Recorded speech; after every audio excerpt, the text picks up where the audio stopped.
Good morning students, welcome you all for this video lecture. Now I am going to present the topic of distributed mutual exclusion algorithm. Myself C. Usharani, working as assistant professor in AADS department from Ramco Institute of Technology at Rajapalayam. Before getting into this topic, we want to know what is distributed systems. Distributed systems is a independent computers are connected with computer networks and all are equipped with distributed system softwares. Why they are connected with system software means to coordinate the different computer activities and to share the resources of system such as software, hardware and data, etc. Here, the processing and data storage is distributed across the multiple devices. Next, the main goal of the distributed system is to make such a network work as a single computer. Next, this is the distributed system diagram. Here, the computers that are in a distributed system can be physically close together and connected by LAN, WAN, etc. And it consists of number of possible configuration such as mainframe, personal computer, workstation and mini computers and so on. And these are all the some characteristics of distributed system. First one, resource sharing. It is the ability to share the any resources and anywhere in the system. Next one, concurrency, is the ability of several computers can process the same function simultaneously. Next one, scalability. It refers to how easily the system can adapt in the changing size. Next one is fault tolerance. It is the ability of distributed system to quickly identify and rectify the faults across the system. And next one is efficiency. It is the ability of system to use its resource effectively in the system. And regarding in this topic, we want to know the mutual exclusion. So mutual exclusion is a concurrency control property which is introduced to prevent the race conditions. And it is the requirement that the process cannot enter into the critical section while another concurrent process is currently present or executing in the critical section. That is, only one process is allowed to execute the critical section at any given instance of time. For example, updating the database or sending the some control signals to an input-output devices. And next, in this slide, centralized algorithm of mutual exclusion is explained. In figure A, whenever the process wants to enter into the critical section, it sends the request message to coordinator.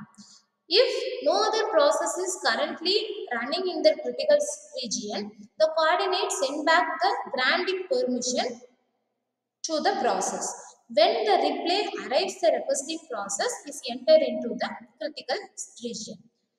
And second, in figure B, suppose another process shown in figure B is asked the permission to enter the same critical region means the coordinator notes the different process is already running in the critical region. So it cannot grant the permission. It is just blocking the process 2 or sending the permission is denied. And next, when the process 1 exits the critical section, it sends the message to the coordinator releasing the access shown in the figure C. So this is the centralized algorithm of mutual exclusion. And next, we want to know the single computer and distributed systems in mutants. In single computer, memory and other resources are shared between the different processes, and the status of the shared resources and status of the user is easily available in the shared memory. So with the help of the shared variable, the mutual exclusion problem can be easily solved. But in distributed systems, we cannot have any shared memory or physical common class. So therefore, we cannot solve the mutual exclusion problem by using shared variable. To eliminate the mutual exclusion problem in DS, message passing method is used. So the problem of mutual exclusion become much more complex in the years because lack of shared memory, physical clock and unpredictable message delay. And these are all the some requirements of mutual exclusion. No deadlock, no starvation, fairness and fault tolerance. In no deadlock, two or more sides should not be wait for any message that will never arrive.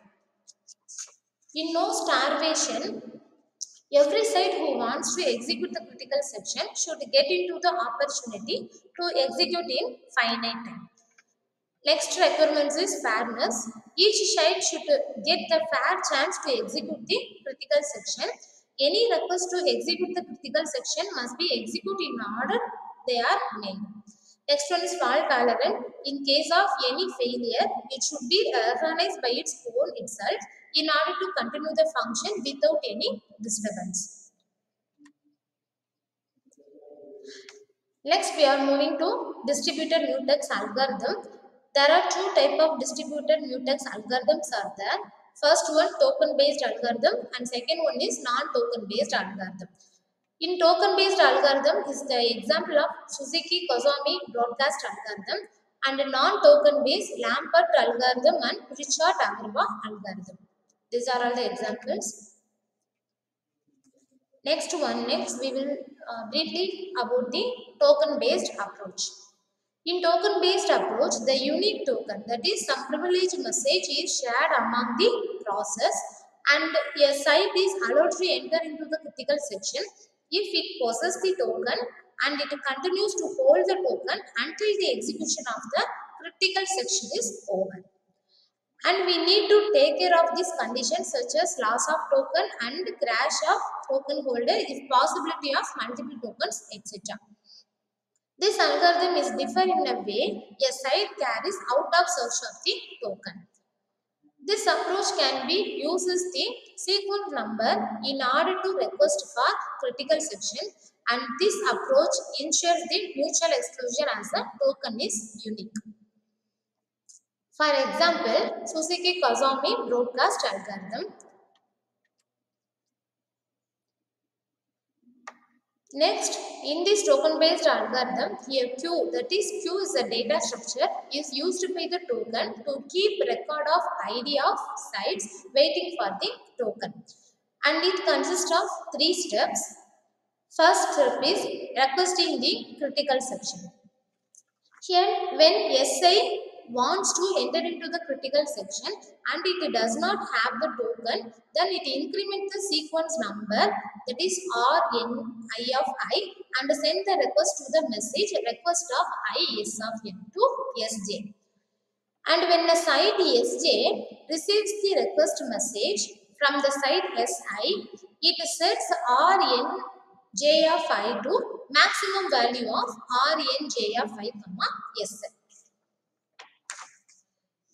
In third step, after updating the RNI of I, site SJ sends the token to the site SI. If it has a token and the RNJ of I equal to ln of I plus 1. And second step is executing the critical section. The site SI is execute the critical section if it has acquired the token. In next step is releasing the critical section. After finishing the execution site SI, it exits the critical section and does the following. First one is set LNI of I equal to RNI of I. It's to indicate that critical section request the RN of I has been executed. And for every site SJ whose ID is not present in the token queue, it appends its ID to queue if Rn of j equal to ln of j plus 1. It indicates SJ has an outstanding request. And after that, it deletes the top side of ID from the queue. Next algorithm is non-token based approach. In non-token based approach, a site communicates with other site in order to terminate which site should execute the critical section next. This repeats the exchange of two or more successive round of message among the sides. And this approach can use the timestamp instead of sequence number to order the request for the critical sections. And whenever a site make request for critical section, it gets a timestamp. This timestamp can also be used to resolve any conflicts between the critical section request. And all algorithm which follows the non-token based approach is maintains the logical blocks. So these are all the some two algorithms is an example of non-token based. First one is Lambert's algorithm and second one is Richard Agarwal's algorithm. We will see one by one.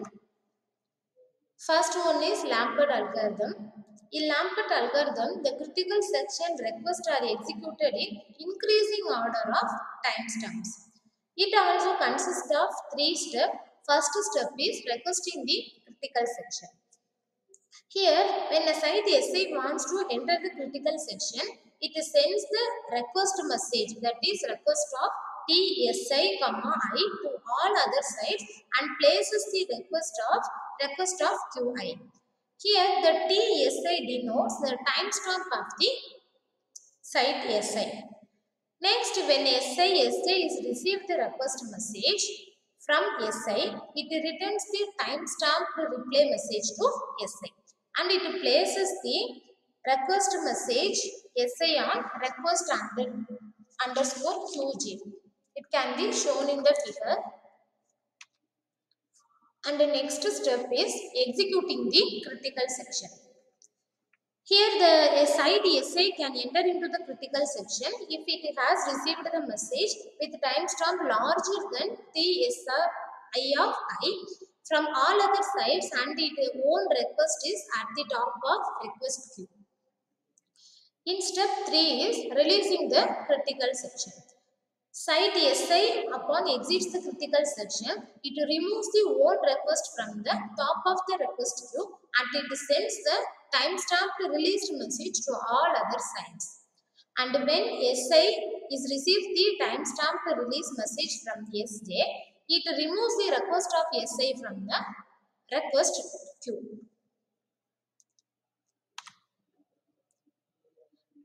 And this is the second example of non-token based algorithm, that is Richard Agarwal algorithm. And in this algorithm is the extension and the optimization of Lambert's distributed mutual exclusion algorithm. Like Lambert algorithm, it also follows the permission based approach to ensure the mutual exclusion. And in this algorithm, two types of message, that is request and reply, are used and communication channels are assumed to follow the first in first out order.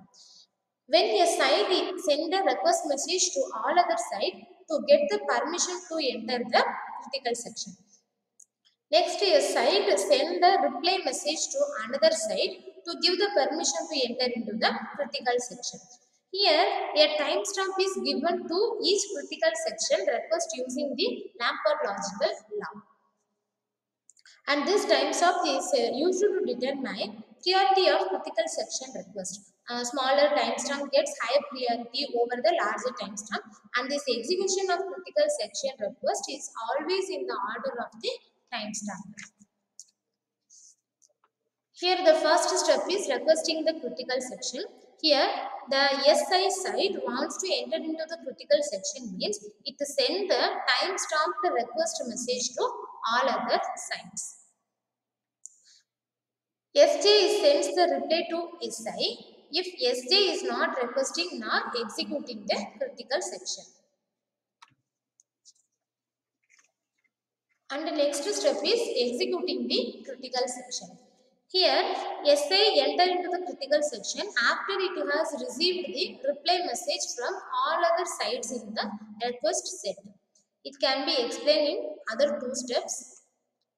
In step 3, releasing the critical section. When SI site exits the critical section, it sends all the reply message. That is, it can be denoted as RDI of j equal to 1. And send the reply message to SJ and set the RDI of j equal to 0. So these are all the three steps followed by non-token based algorithm. And next one is performance metrics. These are all the 5 performance metrics can be calculated by distributed mutual exclusion algorithm.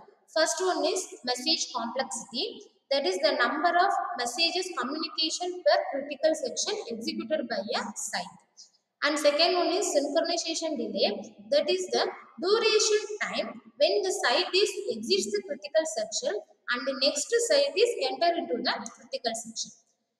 And third one is response time. Response times is nothing but time duration if the request wait for the critical section to be over after the request message have been seen out. Next one is system throughput. It is the rate at which the system executes the request for the critical section.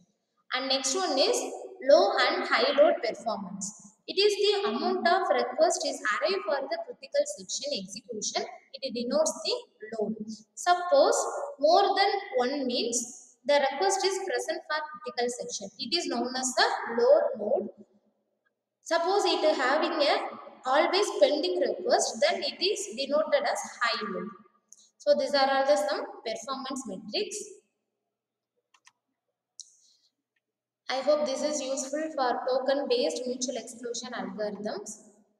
Thank you, students.